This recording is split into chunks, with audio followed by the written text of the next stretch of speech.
So when we think about civic engagement, we think about what does that mean. I first wanted to do something about this topic.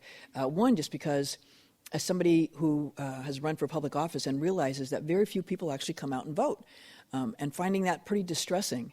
But then on the other side of it, I'm a social worker by training.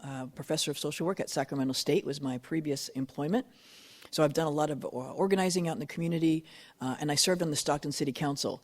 And at that time, I was really struck by what it was like to try to get people to come to public meetings, what it was like to get people to, when I first ran, I was determined to get a young Latina to be able to serve as my planning commissioner. I could not find one person willing to do it. I went back out and knocked on doors, just like I had done when I was campaigning, and was unable to find somebody who said, I think I have the time, I have the knowledge, I have the experience to do it. I couldn't find one out of a city of 300,000 with about 45% amount of Latinos in the city. So that was kind of my first, how, we want government to be involved in people's life. We want people to be involved in their government. But what does that actually look like, and how do people feel comfortable in doing it? One of the bills I passed last year, you might have heard of, was the end-of-life bill, the Death with Dignity, that if people have a terminal illness from which no cure is expected, they would be able then to end their own life with a physician prescription.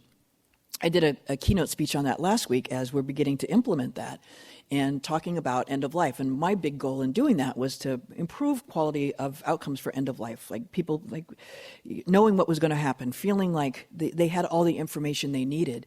And so I was speaking to the Sutter system, and they were saying, we really need an initiative to talk about end of life, and everybody talking about the end of life and what they want and what they don't want and who they want there and who they don't want there and what kinds, all of these questions. And I was struck again with this idea, if we can't even get people to show up and vote or to come to a community meeting, how do we really start a statewide dialogue about dying, right? That's a very hard conversation to have. And if we can't have some of the more commonplace dialogues first, then what are we left with when we really try to talk about some of the very big things? So that's kind of the perspective that I come at this with. How do we continue to include as many people as we can as the dialogue?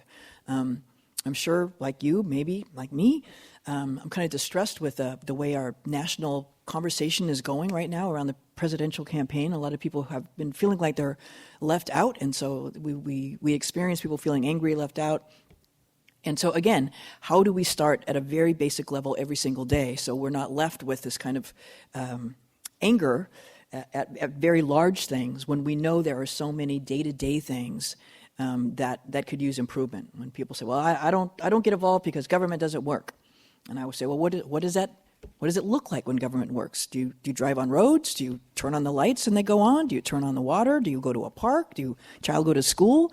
Because that's all evidence of government working, and every single day, right, that things trying to run along. But again, I think people have different ideas about what it is, and so the purpose of us being here today is to have, again, to enter into that dialogue about what is it, what's out there, and how do we do a better job of actually engaging people.